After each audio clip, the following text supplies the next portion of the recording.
Well, I've given my name. My name's Don Gordon. I'm a dairy producer. I farm in Durham region with my family. I have three children. My youngest son works with me on the farm. My next child is a paramedic in Peterborough, but he also helps out on the farm a little bit. And my oldest is my daughter, and she lives with her family nearby in Peterborough. We milk 75 cows here with robotics. We've done some innovation through robotics, but haven't done a lot more other than that. We're kind of moving along towards trying to bring some innovation into the operation, but everything costs money. So we're just kind of working along as we go.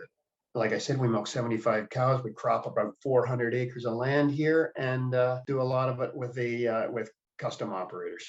I mentioned sustainability, I think there in my bio. I think it's an issue that we're going to have to deal with a lot going forward. Our federal government seems to be really pushing towards sustainability goals, and I don't have a problem with that at all. I think it's something our sector needs to be aware of. Biggest issue with sustainability is obviously cost. There is going to be a cost involved. Although I think a lot of us are doing a lot of these things on farm as we speak. Like we're cover cropping, we're trying to manage our manure more efficiently, and just getting more milk out of less cows. There's sustainability tied into that as well. So I'll say what I've said to other people. I think environmental sustainability is a very lofty goal, and it's a worthwhile goal to work towards. But if there's not financial sustainability and economic and local sustainability involved into that, it's going to be a tough one to do. Other challenges in the sector, we're dealing with trade threats from the US and Britain and the EU right now that are kind of hanging over our head. But those ones are kind of out of the on the farm hands. You just can't make a big impact at farm level. Those are kind of international threats that we're having to deal with. And a third challenge, I would say, is just day-to-day operation. Environment is always an issue on the farm, and just financial sustainability. Inflation is a challenge right now, as everyone knows. Fertilizer costs are up, seed costs are up, availability is an issue. I think we just need to be cognizant of all three. Well, obviously, the internet is a huge tool to use for new ideas, but I work very closely with my nutritionist and my herd veterinarian. He brings a lot of these ideas to the forefront. I would say my dealers, although I don't have a really close relationship with them, we try to do a lot of our repair work ourselves on the robots, but our dealers are, if I have questions, they're the one I go to, or I go on the internet and troll through YouTube and try to find them myself that way. Well, I would say it's the robotic milking system. It's changed the way we operate. We're still in the barn every day.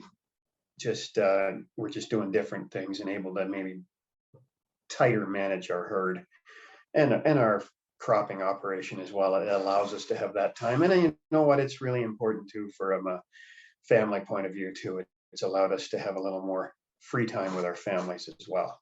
We installed our first milking robot here in 2017 it was, sorry. And it made an impact immediately. Production was up. Cows visit whenever they want. There's no, they're not waiting to be milked. They go when they want to get milked. So we do get more milk out of them. We seem to have healthier cows since we've done this. It just gives us that opportunity to have our cows milked, and we don't physically manually have to do it. I'll be honest, I think a lot of research on animal health and husbandry has kind of been pounded into the ground. Like we've done a lot of it. There's been a lot of research that way. I'd like to see more. I really would like to see more around sustainability. I keep coming back to that topic, but to me, it's huge.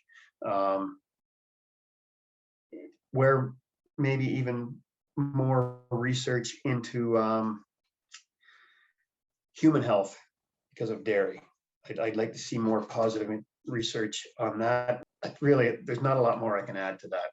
Well, I think there's got to be as a part of every research project. I think we need to see a plan for that KTT to get out the knowledge transfer to producers, realizing that maybe it is a stumbling block for sure. It's hard to get that information back because sometimes the only way you get information to a producer is if they are looking for it. So they got to go look for it.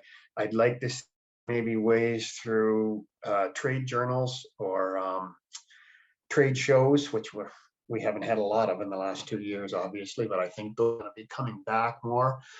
Even websites, just farm websites, that maybe YouTube channels, that kind of thing. But I think those are possible ways to get more information to the farm. I want to see these results come back proving that research does work, but then I want the research to be able to educate producers on how to incorporate it on farm, if that makes any sense at all. Well, finance is one of them, obviously. We do have early adopters in the industry, obviously, that seem to jump on new ideas and make them happen. But I would say the majority of producers, livestock operations, want to see how it works and see what it happens to other places before they adopt. So I think hesitancy of producers is an issue, and lack of desire to change maybe is another barrier to implementation. But obviously, as I said, finance to me is the biggest one, and maybe knowledge, lack of knowledge is another one.